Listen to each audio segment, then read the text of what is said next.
أعوذ بالله من الشيطان الرجيم بسم الله الرحمن الرحيم وأيوب إذ نادى ربه أني مسني الضر وأنت أرحم الراحمين اللهم اجعلنا ممن يستمعون القول فيتبعون أحسنه.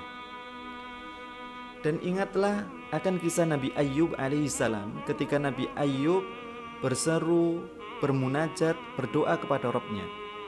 Anni masaniyad-dur, sesungguhnya diriku tersentuh oleh sakit. Wa anta arhamur rahimin, padahal engkau adalah Rabb, zat yang paling penyayang dari semua yang penyayang.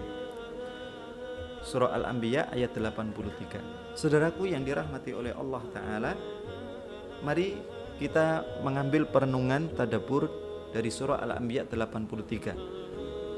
Ayat 83 dari surah Al-Anbiya ini adalah ayat yang bercerita tentang kisah Nabi Ayyub alaihissalam, di mana kisah Nabi Ayyub alaihissalam ini berada di dalam deretan atau di tengah deretan kisah tentang para nabi. Nabi Ibrahim alaihissalam, Nabi Daud, Nabi Sulaiman, kemudian kisah Nabi Ayyub alaihissalam, berikutnya nabi-nabi yang lain. Allah bercerita tentang kisahnya Nabi Ayyub alaihissalam di dalam surah Al-Anbiya cukup dengan 2 ayat. Meskipun 2 ayat, tapi kandungan maknanya begitu luar biasa, memiliki faedah yang begitu banyak, memiliki hikmah yang begitu banyak, dan pelajaran yang begitu banyak. Di antara pelajaran yang bisa kita ambil dari ayat 83 dari kisahnya Nabi Ayyub alaihissalam di dalam surah Al-Anbiya, yang pertama adalah pelajaran tentang tauhid, di mana Nabi Ayyub alaihissalam ini nabi yang Allah jadikan potret tentang keyakinannya akan rububiyah Allah Ta'ala.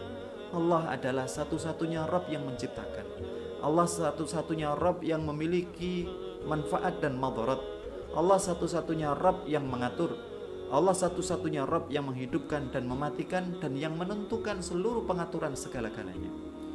Maka ketika Nabi Ayyub alaihissalam diuji oleh Allah Ta'ala dengan ujian yang menurut sebagian ulama diceritakan ujian beliau memiliki sekitar 17 anak, maka Allah Ta'ala ambil satu persatu anaknya meninggal. Kemudian harta yang beliau miliki dari peternakan dan perkebunan ludes habis.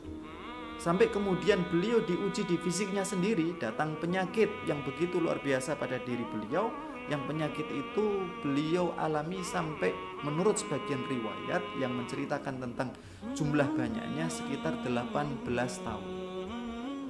Maka Nabi Ayyub alaihissalam ketika menghadapi ujian tersebut, keyakinannya bahwa Allah adalah Rabb segala-galanya, satu-satunya Rabb yang menciptakan, satu-satunya Rabb yang menghidupkan dan mematikan, yang memiliki manfaat dan madarat, maka beliau gantungkan seluruh keyakinannya, seluruh permohonannya, permintaannya hanya kepada Allah Azza wa Jalla. Oleh karena itu Allah ajarkan di dalam inti dari seluruh surat, yakni di dalam Ummul Quran, surah Al-Fatihah, di mana kita melantunkannya dalam setiap sholat kita minimal 17 kali di dalam satu hari, di mana ikrar tersebut iyyaka na'budu wa iyyaka nasta'in, hanya kepada Engkau ya Allah kami beribadah, iyyaka nasta'in, dan hanya kepada Engkau ya Allah kami memohon pertolongan. Di dalam iyyaka na'bud adalah ikrar tauhid uluhiyah kita kepada Allah Azza wa Jalla. Di dalam iyyaka nasta'in adalah ikrar tauhid rububiyah kita kepada Allah Azza wa Jalla.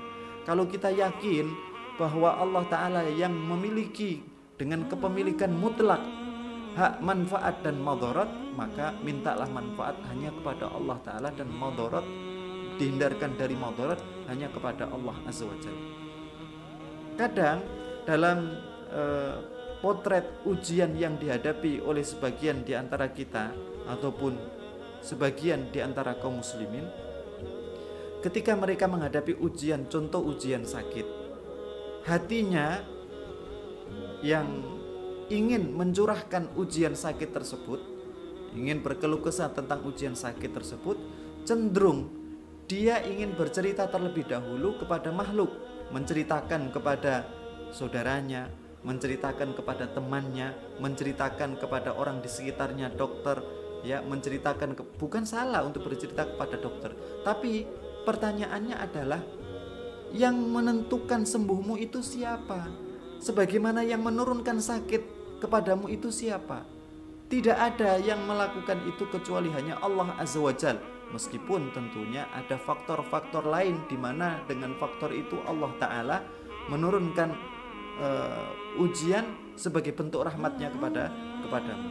Tetapi seakan-akan ketika orang menghadapi ujian, ketika orang menghadapi masalah, ketika dia memiliki banyak hajat, dia lupa kepada Allah Ta'ala. Allah yang menentukan segala-galanya, Allah yang menciptakanmu dan Allah yang mengatur hidupmu. Ketika kita yakin bahwa Allah yang menciptakan kita satu-satunya, Allah yang mengatur hidup kita satu-satunya, maka datanglah kepada Allah pertama kali. Makanya ketika kita mau beristi'anah kepada Allah Ta'ala, wasta'inu bis-sabri was-shalah, beristi'anahlah kamu, memohonlah pertolongan kepada Allah Ta'ala dengan kesabaran dan dengan sholat. Dengan sholat, yakni kita datang kepada Allah dengan ibadah, dan kemudian di dalam ibadah sholat tersebut kita bermunajat kepada Allah, baik ada di tengah sholat kita atau di tengah sholat kita, ataupun di sujud akhir kita, atau di tahiyat akhir kita, atau pasca ketika kita melakukan sholat. Maka di saat itu adalah momentum terbaik, momentum saat kita menghadapi masalah. Biasanya doa kita keluar dari dalam hati kita, maka doa itu betul-betul serius kita panjatkan kepada Allah Azza wa Jalla. Kita fokus pada permohonan kepada Allah Azza wa Jalla. Maka di saat itulah saat yang terbaik untuk kita kembali kepada Allah Azza wa Jalla dengan meyakini bahwa Allah yang memiliki segala-galanya, Allah yang menentukan segala-galanya, Allah Ta'ala yang memberikan manfaat dan mudarat segala-galanya. Maka marilah kita mencontoh Nabi Ayyub alaihissalam dengan tauhidnya yang mudah kembali kepada Allah Ta'ala di tengah ujian. Dan cerita itu tidak cuma cerita tentang Nabi Ayyub alaihissalam, maka Allah ceritakan cerita Nabi Ayyub di tengah ceritanya para anbiya, di mana dalam cerita para anbiya di antaranya cerita Nabi Ibrahim alaihissalam. Dalam ceritanya Nabi Ibrahim alaihissalam juga ditunjukkan ketika Nabi Ibrahim diuji dengan berada di bawah tumpukan kayu bakar, di bawah tumpukan bara, yang bara itu berada, ya, beliau berada di dalam sebuah lubang yang dalam, kemudian tumpukan baranya begitu menggunung tinggi, maka tidak ada tempat kembali, tidak ada tempat memohon yang pertama kali kecuali hanya kepada Allah Azza wa Jalla. Dan inilah salah satu daripada aplikasi tauhid rububiyah seseorang yang ditunjukkan kepada Rabbnya. Hadza wa sallallahu wa sallama ala nabiyyina Muhammadin wa ala alihi wa sahbihi ajmain.